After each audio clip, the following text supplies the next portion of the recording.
Hey everybody. Today I want to talk about my experience sailing in the Baja Ha-Ha 2025. What I loved about it, what maybe I didn't like so much about it, and my thoughts about whether or not I would do the Ha-Ha again or another similar rally. I'd also want to show you some clips. Show you clips of some of the parties, some of the sailing, etc. This really could be like a 1 or 2 hour long video, but I'm going to try to condense it all into around 10 minutes. So we'll see how this goes.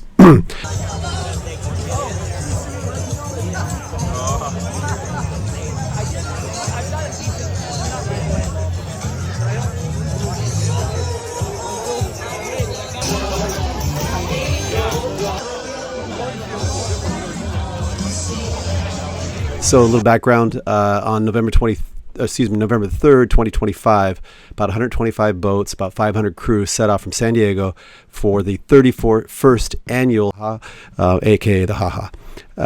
It starts in San Diego, stops in Turtle Bay, Bahia Santa Maria, Cabo, where it's kind of the official end, but a large number of the boats continue on to La Paz, and there's a final send-off party there that was amazing.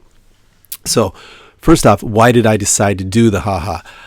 I recognized when I sailed, my first offshore sailing experience was from Seattle to San Diego, that even though I learned a lot and I developed a lot more confidence, I also recognized the fact that I have so much more to learn.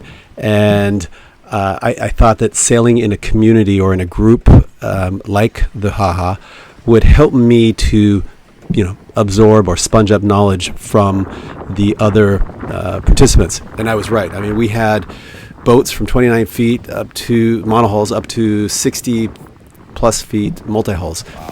Sailors with all different backgrounds, different ages, and levels of experience. And every time you met somebody, it was great just to listen into, what they were doing, how they had their boat set up, what their future plans were, etc., to help you kind of reflect on what they're doing, but also what you're doing. And for me, it was super educational and helpful. I also thought it would be helpful to tap into the knowledge of the organizers in terms of the routing, and they did a great job. The sailing down was beautiful. The stops in Turtle Bay, Bahia Santa Maria were excellent. The events that they organized were very fun.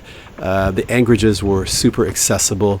And so I thought that would be a good move, and it was. Also felt that it would be helpful to help navigate some of the Mexican bureaucracy in terms of getting my boat into Mexico and clearing immigration and customs. And again, on all counts, they did a great job. So I decided, let's pony up to $450 because my boat was under 35 feet. I think it's $495 if your boat's above 35 feet. But anyway, ponied up the entry admission and joined the Ha-Ha. Turned out that there were some extra expenses in terms of clearing immigration, customs, stuff like that. But you can find all that information online, and there's workarounds on all of it. So I'm not going to really touch on it right here. What did I love most about the Ha-Ha? Without a doubt, the biggest benefit plus for me was the community. You instantly become part of this club of sailors that are all doing the same thing, and you can recognize each other by your Ha-Ha hats, your Ha-Ha burgees on your boat, the t-shirts, or just kind of that dazed look after 3 days on the boat and you pull into Turtle Bay and you must be on the Ha-Ha, man. So that was great, and that led to so many different ad hoc conversations, some friendships, etc. Really loved it. Also loved the knowledge sharing or the assistance provided on the morning radio nets. So there'd be a net, somebody, does anybody need any mechanical help? And then people would say, hey, I'm looking for a fuse for this type of autopilot, or I need help with this. And inevitably somebody would have, or multiple people might have what you were looking for and offer to help out. So that was great. Also made me realize that it wasn't just my boat that was having problems. It's like, oh my gosh, there's so many boats out here, look amazing. And then I realized it doesn't matter. Everybody has challenges, and that in itself kind of was, I don't know what's the word, edifying, or made me feel a little bit better that I wasn't the only one going through some of the challenges. The social events, I'm going to show some here. The kickoff party, that was really fun. It was a costume party, so it was close to Halloween. There were a couple events in Turtle Bay, including a baseball game. There was a great beach party at Bahia Santa Maria. Those were all fun. And then there were some events in Cabo as well. And then my favorite one was on to La Paz. and there's a final send-off party there that was amazing. Quality food was amazing, and the entertainment was so fun to watch, man. It was great, and the first 50 people got in free. So talk about value. That was super cool. I personally kind of prefer smaller venue events, small groups, because it just seems like it's easier to have a conversation. But those big events were fun and led to, kind of ad hoc conversations with other people, and again, developing friendships, learning, etc. I thought that the anchorages and logistics were all very well done. Again, Turtle Bay, I think I got some footage here, Turtle Bay at nighttime, and I've got some of the other anchorages. Amazing. It's so cool to wake up in the morning or in the middle of the night and look out and you see all these other boats. You see the mast lights, if they're working. In my case, it wasn't sometimes. But and then get up in the morning and see the sunrise. And again, you've got your whole fleet that's there, and that was super fun and cool. So I like that. I also like that the organizers, again, put together some decent swag. They also made this great Meet the Fleet booklet, which contained bios and backgrounds on almost all the other boats and their crews, which it kind of facilitated that bonding, with the other people in the Ha-Ha. So that was all great. Again, loved. And then did I mention the sailing? Sailing was great. It was obviously mostly downwind. We were able to sail probably 60-70% of the time, motor sail the rest of it, and I think just pure motoring was maybe, less than 15%. Some boats were able to sail, I think, the entirety. I'm on a relatively small boat, but the great sailing, really enjoyed that as well. Had one kind of spicy night that I'll talk about in a second, but the rest of it was just pretty basic downwind sailing. So what didn't I love?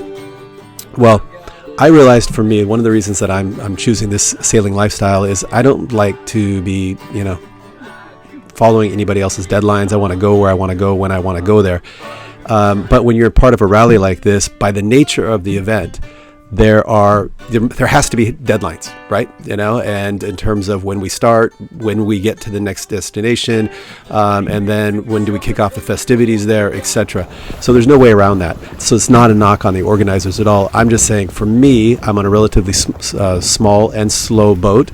It put pressure on me to, one, keep up, and two, sometimes I felt like we were pushing the safety envelope. I recognized in San Diego, for example, that 2.5 days into our first leg of the voyage, there was some pretty nasty weather was going to, potentially kick up, and it did. And we had about 12 hours of 25 to 30 knot winds, 10-foot plus seas that were quite confused. In hindsight, it was a great confidence builder. I'm learning to love and trust my boat even more, but it wasn't exactly fun at the moment. If I wasn't stuck on a deadline, I could have left earlier, or I could have stopped someplace else and just waited for the weather to pass. So again, no knock on the organizers. This type of event, you need to have some sort of deadlines, etc. But it could cost you or cause you to kind of push the safety envelope. I think there was about 10 of us that were stuck out in that last leg during that final night. Dude, the Mexican coast of Baja, the Pacific coast of Baja is, I think it's 800 miles long. And to just fly through it in, was it, I guess, 7 or 8 days, 9 days, kind of, to me, does a discredit for it. I would have liked to stay longer in some of the anchorages, but I would have liked to stop off at other anchorages. Now, again, the organizers, you can't do that. How many people can take off a month to do a rally, right? So not that many people, but the event is optimized to get as many people as possible, to get that offshore experience, build the confidence to sail in a new country, and it does a great job of that.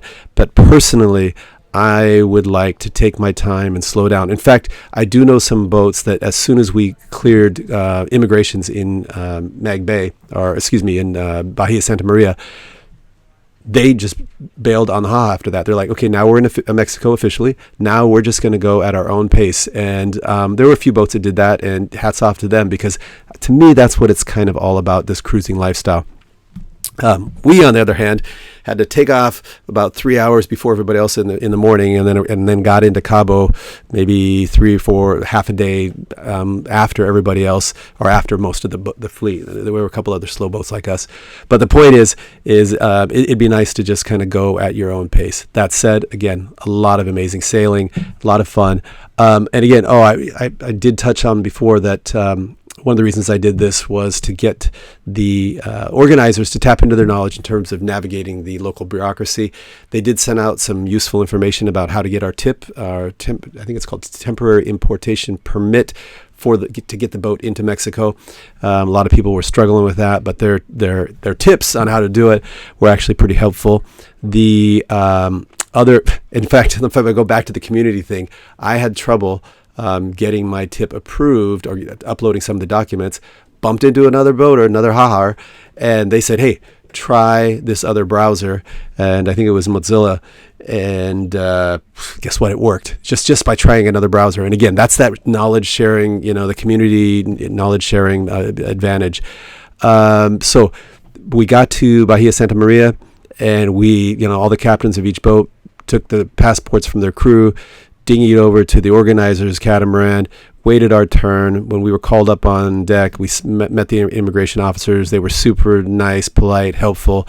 They checked our paperwork, of course, that we'd submitted in advance, and then stamped all the passports and sent us on our way. And it was just a great, very warm, nice experience. The first time I've cleared immigration to any country on the back of a catamaran or any kind of boat. So that was really cool. Again, I got everything that I want out of the Ha-Ha, and it was a tremendously positive experience. Think of the number of boaters over the years that have benefited from the Ha-Ha or other rallies to help them kind of stretch their sailing experience, kind of push that envelope to the next level, because they were part of a larger organized group that they could kind of somewhat depend on. So that was all great, and would like to thank all my fellow rally participants. Some people really helped us out. I one time had to get a battery charge, and somebody popped over within 10 minutes and helped me to kind of jumpstart the batteries. What else? Helped me find my boat one time. That's a whole nother story. That's it was dark. There was a lot of boats, and anyway, that's a whole nother story. So great community. Would I do it again? Probably not, at least not the Ha-Ha, maybe another rally, but the Ha-Ha, I feel like I'd want to go back, and I would want to take my time. I'd want to take like at least a month coming down the Pacific coast of Baja Peninsula. Would I recommend that other first-timers or other people look at the Ha-Ha? Definitely. I mean, for all the reasons that I did it, if those resonate with you at all, maybe consider doing it. Look back on it, great experience. Might not do it again. Highly recommended. And hope that makes sense to you. If you have any thoughts, questions, or comments, please drop them in the comments section of this video. Cheers, everybody. Take care. Bye.